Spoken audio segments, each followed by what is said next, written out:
Hey guys, welcome back. It's Richard, the blue collar nerd, once again. Let's just get right in the thick of things. No elaborate introduction here. I made a goof. I screwed up.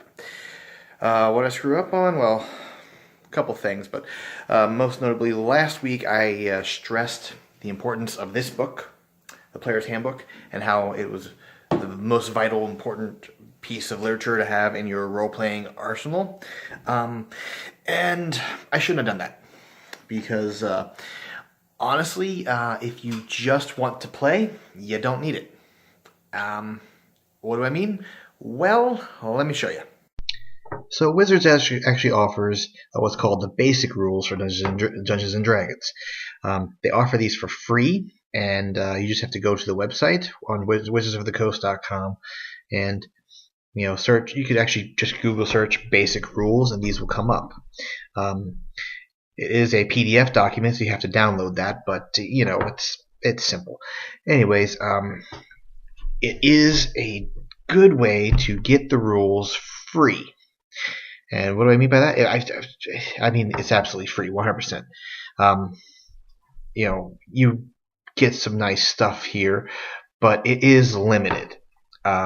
This is kind of like a cross section to show you how the game works, so that if you really like it, you can actually spend money and get the books.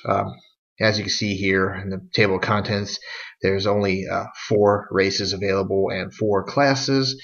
Also, everything is limited. You could go into it in more detail and see, but if you want to try, yes, download this, get started. There's stuff to get started running the game and playing the game in there. Just take a look at it. But if you enjoy the hobby, I recommend that you then try to purchase the books themselves. So yeah, that's my recommendation. So moving on to other things. And that other thing is going to be the big elephant in the room today. I should not have called that video Playing Dungeons and Dragons. It was more about the character sheet and the book than anything else. It had very little to do with actually playing the game. So that's my bad. I'm sorry. As such, I have renamed the video. If you're following my channel, you've already seen this, but I'm going to provide a link to the video in question so you can go back to that. But the video is now called Dungeons and Dragons, the character sheet and the book. So it is more accurate now. Beyond that, though, I want to talk about actually just playing the game. So let's do that. And for that matter, the game is very simple. You have the Dungeon Master and you have the players. You're going to have multiple players. You're usually only going to have one Dungeon Master. I have seen a couple people being Dungeon Master together before. You got to have a good dynamic to make it work. I don't recommend it for beginners. For beginners, I recommend one Dungeon Master and multiple players. Maybe have one of your players be an experienced Dungeon Master so that you can always ask for advice if you need it, but that's as far into that as I recommend. No. So the gameplay itself is a Dungeon Master has created a quest and a story, and the players are going to interact with it in any way they see fit. It's going to be a lot of asking the question, the Dungeon Master asking the question, what do you want to do? And the players saying, well, stuff. I think I should stop generalizing then. Let's go into it. All right, so let's put in a gameplay type scenario. So this is actually something I like to do to help immersion for my group, but let me cover that as we go. So the party would enter a room, and this room is going to be a mess. Stone walls, and appears to be a writing desk toward one wall and a bookshelf toward the rear wall, with a bunch of books and bottles strewn about the room. What do you do? So that's me as a DM asking the party, and we've got a mini here, which we're going to say represents my wife's character, Melina. And I've got her character sheet right here. So Melina, At this point, Melina has a couple options. She can enter the room and decide she wants to investigate the bookshelf. So in that case, I would then say, okay, well, we need you to make an investigation check. Now, as we look here on her character sheet, she has a +1 to investigation. Why does she have that? Well, she has a +1 to intelligence, and she is not proficient in investigation. So she just gets a +1 to the investigation here. Now, whether or not I have actually anything in the bookshelf is irrelevant. The fact that she wants to investigate means that she can investigate. So she'll just roll that d20, and well, okay, that's a 13 there, and then plus the 1, so that's 14. And maybe there's something in there, and I let her find it. Maybe I decide that it's so a little more well hidden than that. Maybe there's nothing in there at all. These are all three things that me as a dungeon master, I decide before she even rolls that dice. And here's the secret. You don't tell them what is what. Just let them roll and let the dice, let the decisions that they make show them what happens. That says dungeon master advice. That's dungeon master advice there. But as players, you just have to accept what you're told. If you're told you don't find anything, you don't get to look again. You don't try to look again until you find something. You should, actually just try to come up with a reason why you think something might be there. But yeah, that's basically how the game goes. Just lots of people saying they want to do stuff, and the dungeon master resolving how that stuff gets done. All the other stuff, the numbers and everything just helps to kind of gauge how good at this stuff a player should be. Like, let's say, hypothetically,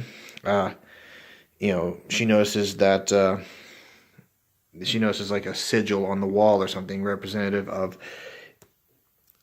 some arcane master or something. Well, she could probably roll history, since she has a +3 in that, and try to get some insight into the history of this location and the history of who may have owned this room and these books. The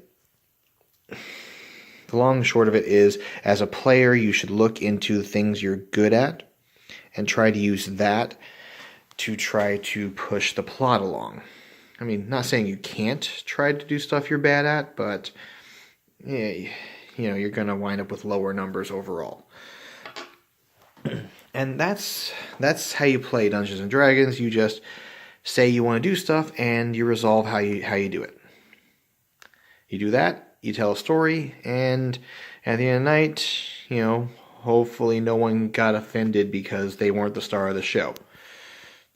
Because that inevitably happens, because everyone's used to being the main character in other RPGs and stuff. Like Final Fantasy, you get to play the main character, even though in Final Fantasy VII, for example, every single member of the party was important.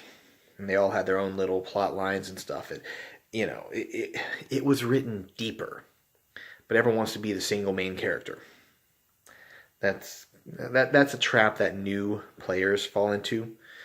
Try not to do that. Just remember everyone else is there to play the game as well. And as for the terrain, this is not a requirement. You can just play the game by describing the situation and, letting your imagination flow. But I'm used to playing with new players who kind of need a bit of a leg up to decide to buy into the fantasy. So terrain and set pieces like this, that helps. Just as an example, you guys can imagine this room a lot better now that you have something to visualize it, right? But anyways, that's going to cover the topic this week, because actually playing Dungeons and Dragons is pretty simple. It's a lot of the other stuff, a lot of the nitty-gritty that can make it really complicated.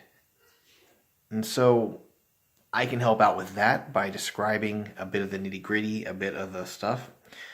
If you guys are interested, let me know in the comments. For now, if you liked it, hit that like button. If you didn't like it, go ahead, hit the dislike button. I don't care. If you disliked it, I'd prefer it if you told me in a comment why. But if you can't even think of a good reason, just hit the dislike button and, let me stew on it, I guess. Regardless, I'll be back next week. I'm going to try to leave it open as to what next week's topic will be. If only because I've got a couple ideas, but I'm not sure I want to lock into any one just yet. Which is good news for you. If you have a good idea and you want to see it, let me know. It's comment section down below.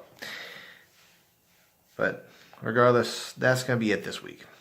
So until next time, I'll see you.